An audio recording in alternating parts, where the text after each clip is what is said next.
Welcome to Winning on Issues, the podcast where Texas politics meets strategy and implementation. Today we're speaking with Dustin Tropp. Dustin is the founder of RepublicanJobs.gop, where he and his team have placed over 3,000 applicants with campaigns, political staff roles, and conservative organizations in just 3 years. Prior to Republican Jobs, Dustin was responsible for staffing and recruiting for nearly a decade as he served on and led in numerous political campaigns and legislative roles across the country. Dustin, it's great to have you. Thanks for having me. So let's start at the beginning. How did you get your start in politics? So I was actually working in Nashville. I was working at a record label one summer, and I met a candidate who was running for office. They asked me to run the campaign. I'd been the college Republicans, and I think it can't be much more different than running, a tour with a band. And turns out it wasn't. Fell in love, and then went out to New Hampshire during the presidential primaries and got involved since then, and just kept going.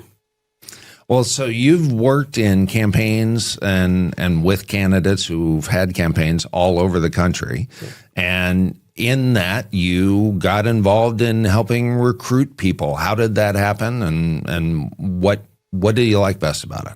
Yeah, so I went to Atlanta. I was working on a campaign out there, and it was one of the special elections. So the whole industry was out in Georgia. And I met a firm actually here based in Texas that needed a recruiter. So they originally were interviewing me for another campaign manager role when that race was over. And I kind of mentioned in passing, I'm trying to get all my friends jobs. I know this person. They said, hey, do you want to help us staff all these campaigns that we have? And they, at the time, had hundreds of different races they were working on. And so fell in love with it, moved to Texas without ever having stepped foot in the state, got in my car and drove straight here to Austin and been doing it ever since. I think what I love about it the best about campaigns is that, and also staffing in general, is that for us in politics, it's kind of like the stock market. I mean, you get a job on a Monday.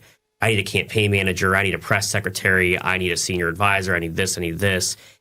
We're not waiting 6 months to staff that role. I mean, they call me on a Monday for an opening. We could be closing that job by Friday, right? There are some jobs that we get a call that morning replacing that person same day. And so for me, it's a lot more exciting because I have a little bit too much ADD with this stuff. And so for us, I don't have to wait 6 months. I can wait, a couple hours and place the right person. Well, and I understand that that joy of working with a bunch of different campaigns and how rewarding that is. And I know when I was chair of the party, you were involved in a lot of great campaigns. What made you do the switch to focusing, to building Republican jobs? So it had been kind of an idea for a long time. I had been doing recruiting. I'd placed over about 5,000 people myself. I used to do 14 hours of interviews a day, 6 days a week, 15-minute interviews back to back. And you meet a lot of cool people along the way, obviously doing that. But my wife had been pushing me to start a job website. I told her she was crazy. 3 days before I went to launch it, I got asked to run a statewide here in Texas.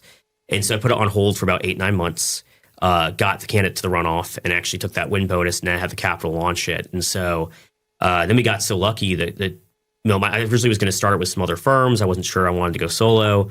And my wife said, hey, you have all these connections, call these 10 people. If they want to use you, you should go and launch. All 10 said yes. And so we launched, and it took off so fast.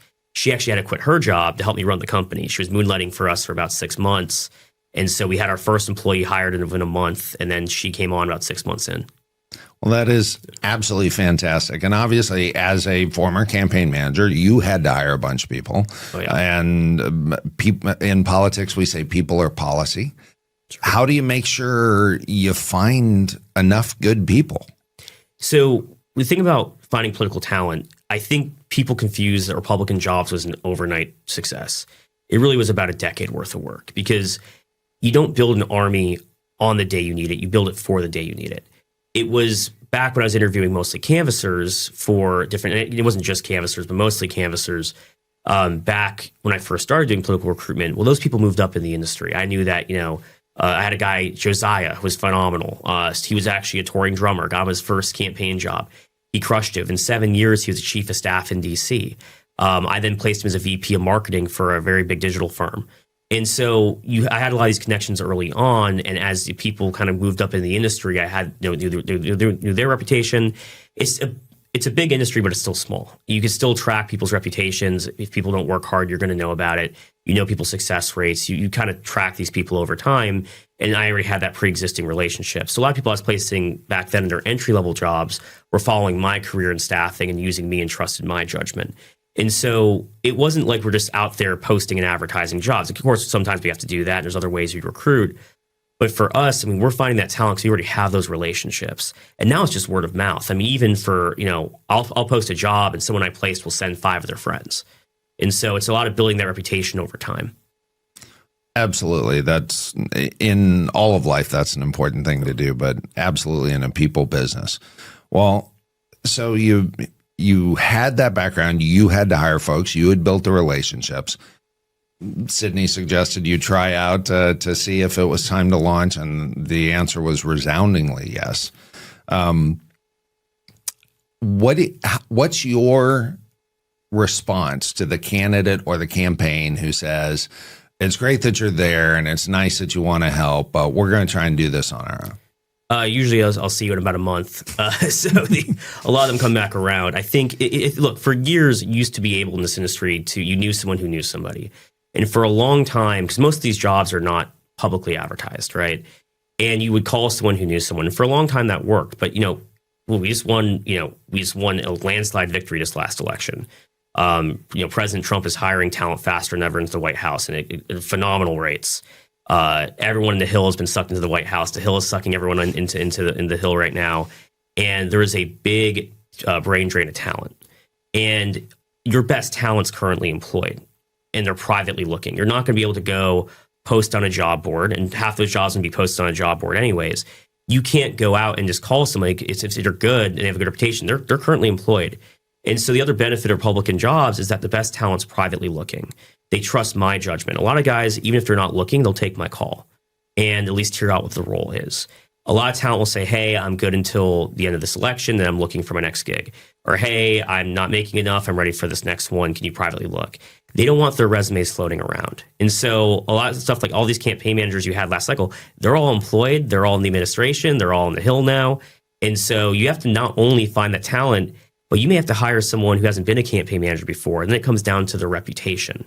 And that's where we also come in too, because we've been tracking a lot of the talent and where they've been, how they've been successful, who they've worked for.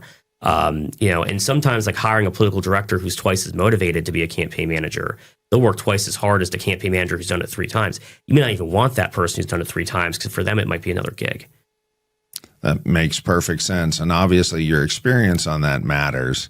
And in placing thousands of people, how many different hundreds of campaigns have you worked with, and how many tens of thousands of people have you interviewed? So, I mean, thousands of campaigns. I mean, over the years, I've lost track of that. I tend to track the general consultants I work with, because they'll use me for 5 or 6 different races, an internal hire. I'll have, and a lot of my stuff too isn't just campaign. I think a lot of people associate us just to campaign stuff, but we also, my real big bread and butter is all these consulting firms, these digital consultants, these financial consultants, campaign compliance consultants, website consultants, strategists, fundraisers.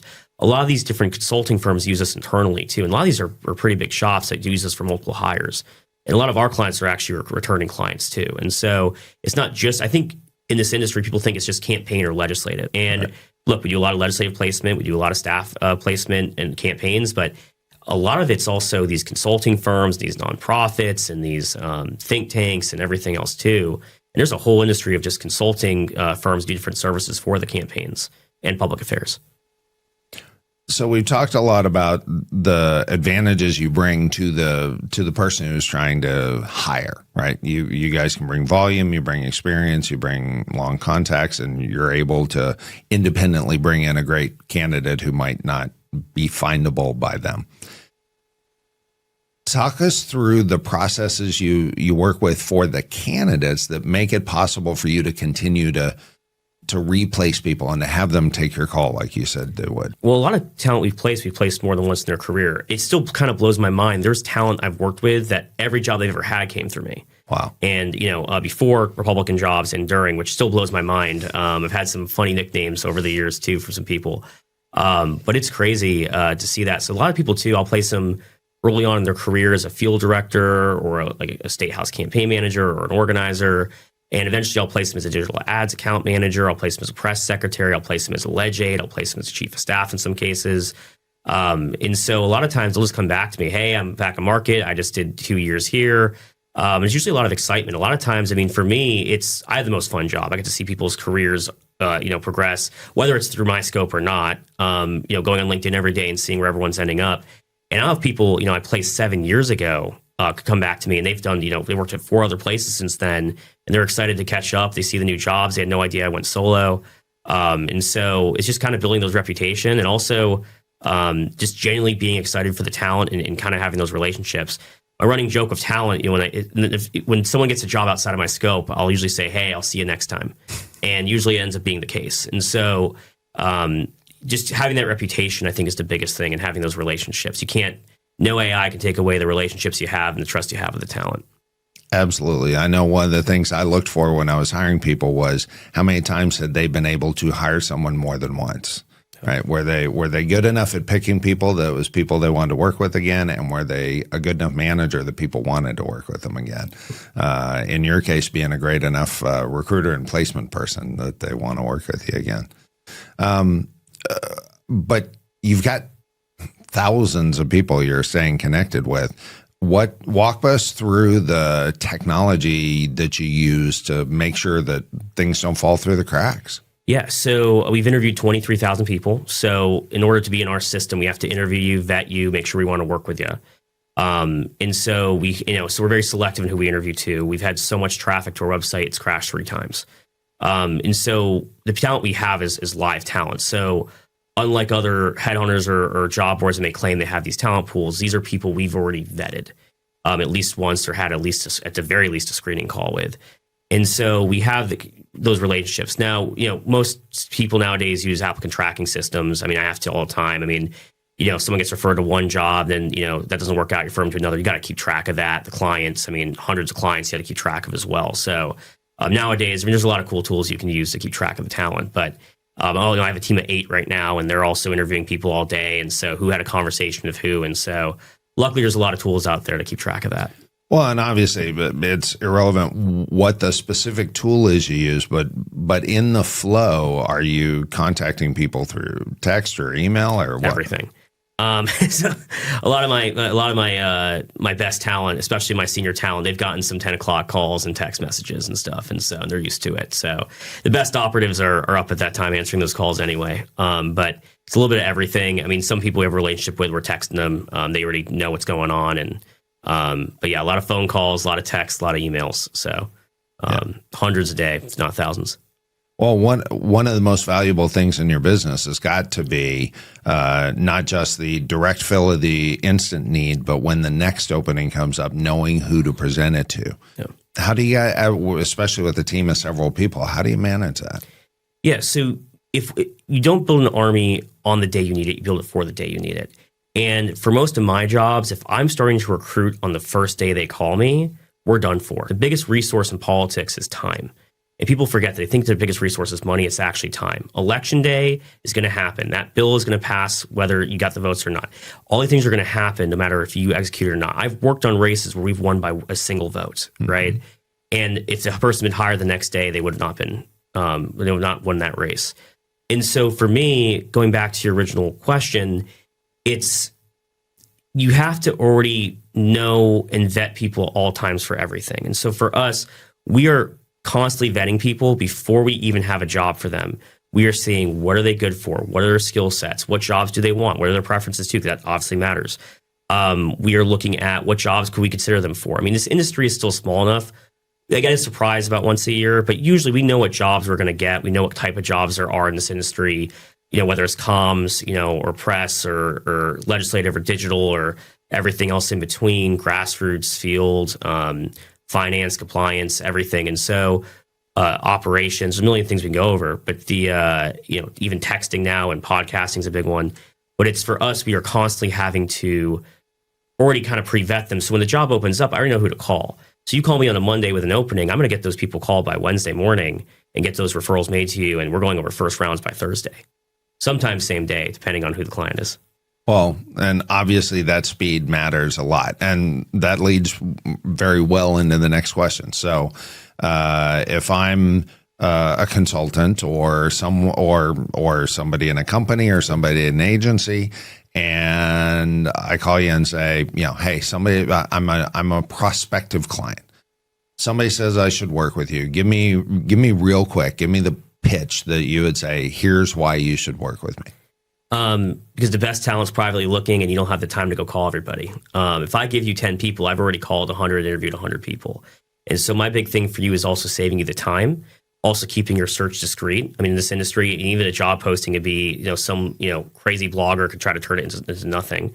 And so it's the time we're going to save you. We're not going to charge you like a headhunter. These political consultants can't afford 30% of salary. We're not in that kind of industry anymore, right? So the time we're going to save you, the cost we're going to save you, the speed, which is the most important thing, and of course the quality and the guarantee that we stand behind our placements. That's fantastic. And give a little blurb about your guarantee. So basically with Republican Jobs, I mean, we have a pretty high retention rate. So any good headhunter, whether you use me or somebody else, a good headhunter is going to have an over 90% retention rate. No one's going to score 100. We're still dealing with people, right? But with us, I mean, again, we have just in our headhunting side of things, we have about between a 94 and 96% success rate.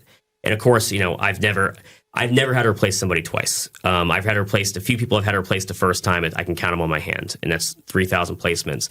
On the field side of things, if you're ever hiring these mass canvassers, the industry turnover rate is about 75%. So you hire 4 canvassers on a campaign or 4 field staff, 3 are not going to work out in the first month. We had a 25% turnover last cycle. So we also stand behind that. So we don't care if it's the campaign manager. We don't care if it's chief of staff. We don't care if it's your senior account manager in a firm, down to the organizer. We're going to give that the same level of quality that your organization deserves, whether it's your client we're staffing or your organization directly. Man, that retention is amazing. Yeah. What do you do differently that makes you able to deliver on that? We work with a lot of firms in this industry. So over time, it's very rare someone will interview of us that we don't know someone they've worked for. So look, people are going to give you references they want to hear, and obviously we check that. But it's also, doing this about 10 years, I know a lot of these names. So I know who does good work. I know who doesn't. I'm obviously not going to hold against someone who may have messed up on a field campaign at 20 and they're, in their 30s and doing stuff. But we kind of know the reputation. And once you get past these field programs, in this industry, just take a step back. Everyone usually starts off in a campaign and moves up and goes in any direction of one of 20 different directions. But we're tracking all that. And so I think for us, it's also my recruiters is, I think the big thing is that there's a lot of firms that do this who don't work in politics. They don't know this industry and they can't really read through the lines. My team is a bunch of people who've worked in politics. They can read if someone's making up a stat. They can read if numbers don't make sense. When we're vetting people, this is all they do. And so we are able to kind of read through if someone's lying to us. We know who they've worked for. And that's another conversation, entirely what we've seen. I read a book about that, but we can kind of read through a lot of that too. And I think a lot of headhunters really can't say the same. No, absolutely. That requires real expertise, and your experience doing that fits really well. You mentioned earlier being a headhunter as opposed to a job board. Job boards have some inefficiencies. What do you do differently from a job board? Well, a lot of people think we are a job board, which is incredible. The amount of volume we do, I understand why they think that. We are a headhunter. We just don't charge headhunter rates. We just charge with flat referral fees for our placements.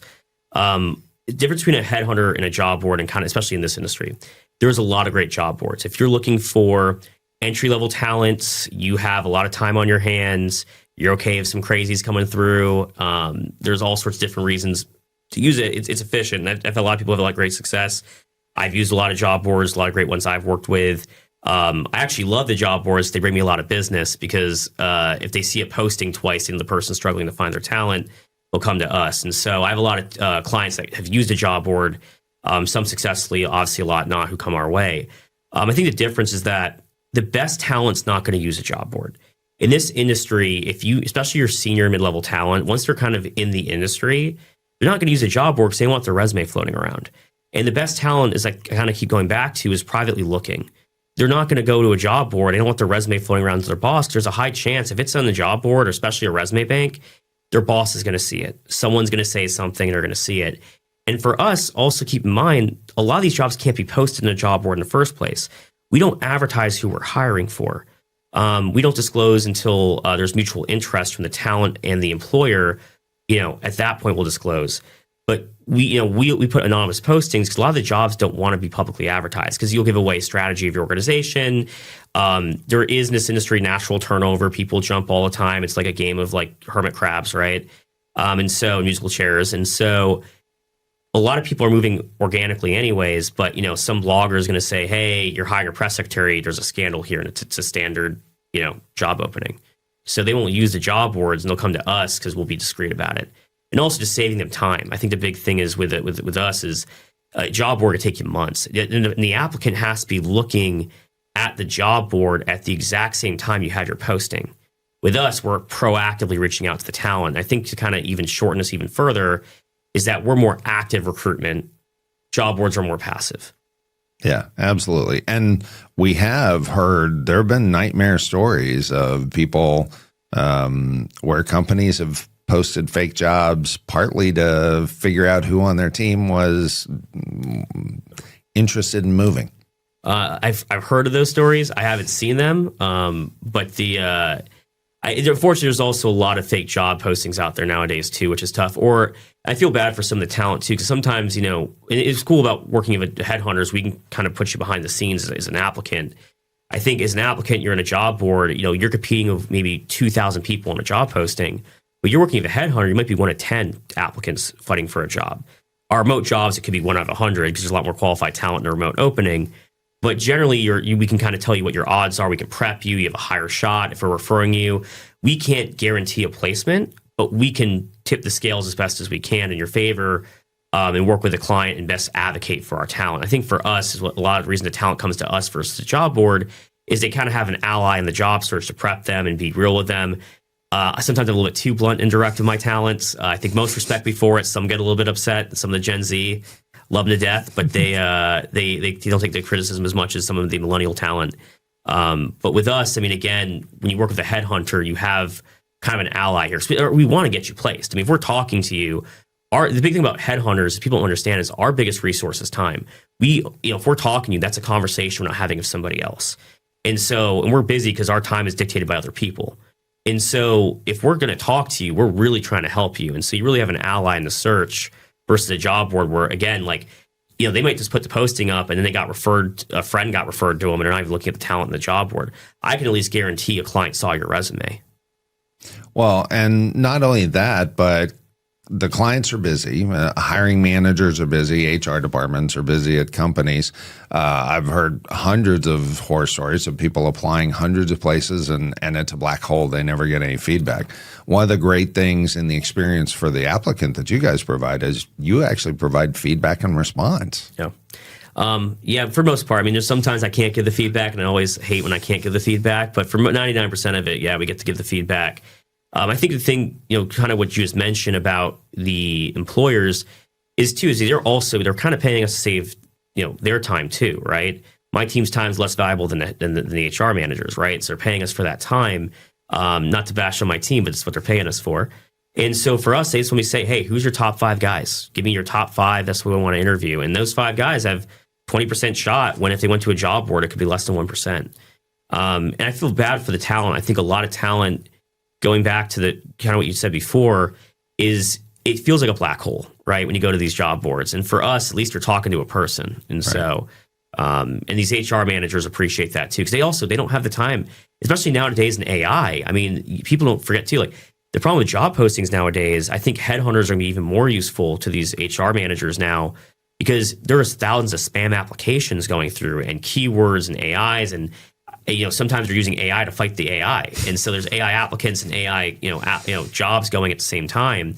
And we're here to kind of cut through the noise too. And so, I mean, you could do a LinkedIn posting. You have a certain keyword. If I have the keyword data and I post on LinkedIn, I could have 1,000 applicants in a day. Wow.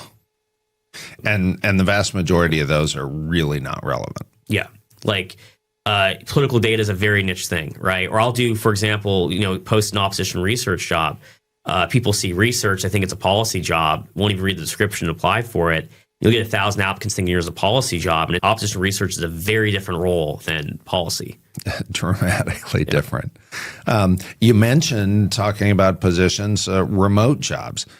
How percentage-wise, how many more of those are you seeing now, or less of those are you seeing? So I've been calling this out for a while. So in politics, most jobs are not remote because politics happens in real time. A news scandal breaks out, you can't be chasing down your press secretary, right? You got to get, kind of a whole new data book. You can't be chasing down your data director. However, because of the talent shortage is happening and the rates are slightly increasing in this industry, they're more than it's ever been. For reference, when I started in politics, most organizers made $1,000 a month. I have campaigns paying $4K plus housing, flight, rental car a month. DC entry level is now starting to get towards $70K, right? For no experience, not even campaign experience. Wow. Which used to be the one thing that everyone did. And now in DC, people are skipping the campaign a little bit.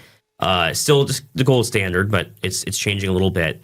So we're seeing that kind of shift. And so a lot of employers who cannot afford those new rates to get the talent, because now the employers have to be competitive on these rates, they're starting to offer remote or hybrid. And so a lot of people don't want to go in DC. DC has been dangerous to go into. Luckily, it's getting a little better now, thanks to President Trump. But a lot of talent is going hybrid as well, and that's been a benefit. And we have seen a lot more remote jobs. But the one thing for talent that they need to understand is that you do not want to be remote for entry level.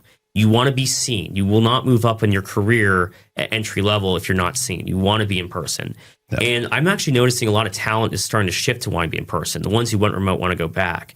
Now, if you're senior and you're very highly skilled, so let's say you're a creative director for a consulting firm. I get a lot of those. You're just doing designs all day. Those guys are usually remote, right? And you get a lot of good talent for cheaper. The other problem with remote for talent is that you're competing with people in rural areas who can take it for less. I have a lot of talent who their spouse got a job in Mississippi or Kentucky, and they're a senior level operative, and they'll take a $30K pay cut to do remote. And so let's say someone's worth 100 and there's a remote job for 70. That senior person may be out that mid-level person because now they're competing with the entire country in those market rates, right? So if you're living in DC, and you're, cost 100K to hire you, that remote role that you're applying for, you're going to get usually beaten out. So there's pros and cons to it. We actually did a lot of blog posts on our website talking more about remote jobs, how to be competitive with it. It's a whole other conversation. But I think the thing is, for most talent, I kind of caution against looking at remote. And it's really for those who are very niche in their skill set and very senior in their skill set. Not always. Right. I had an entry-level role open up 2 days ago. That's a account manager, entry-level, managing texting for a consulting firm that does texting for campaigns and nonprofits. Entry-level role, you're just making sure the texts are proofread, they're going out. Very easy role, administrative, it is remote.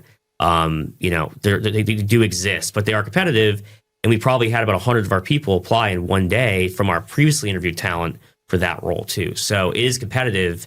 And remote roles, I can't always guarantee the client even sees the resume because we have 100 qualified people. Right. Yeah,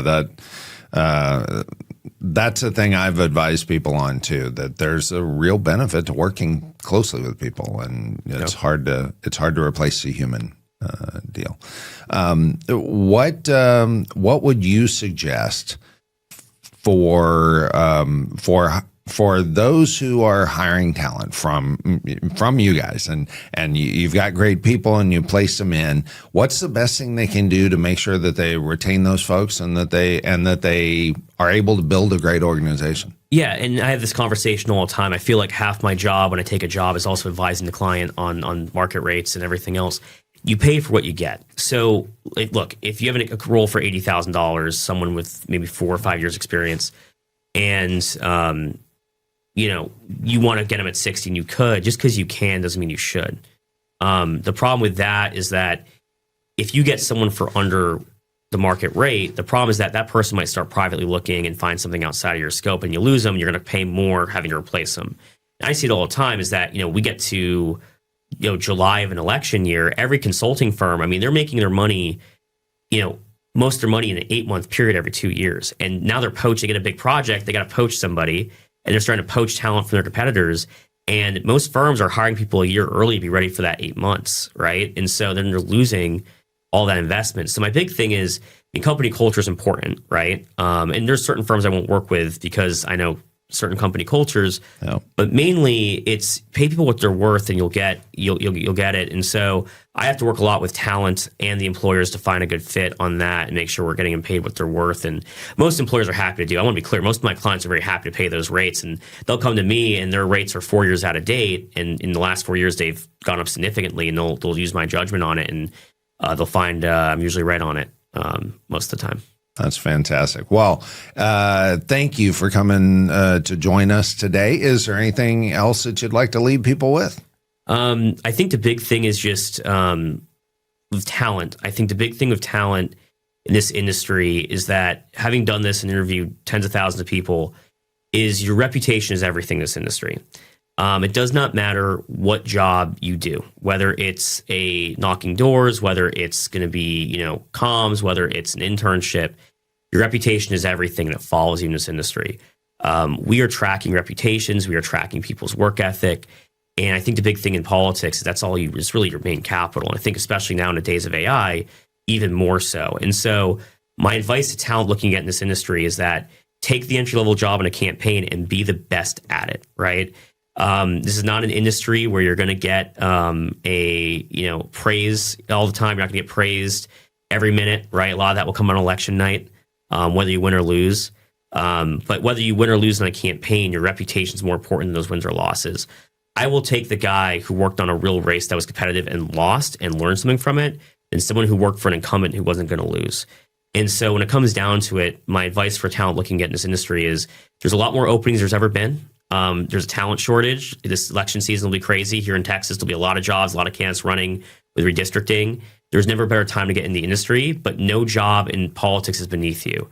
And there's plenty of people that I will not work with because they have a great resume, but they don't have the work ethic or the attitude. And I think the attitude will always beat the resume any single day. Absolutely. That's a great word to end on. Thank you, Dustin. Thanks for having me.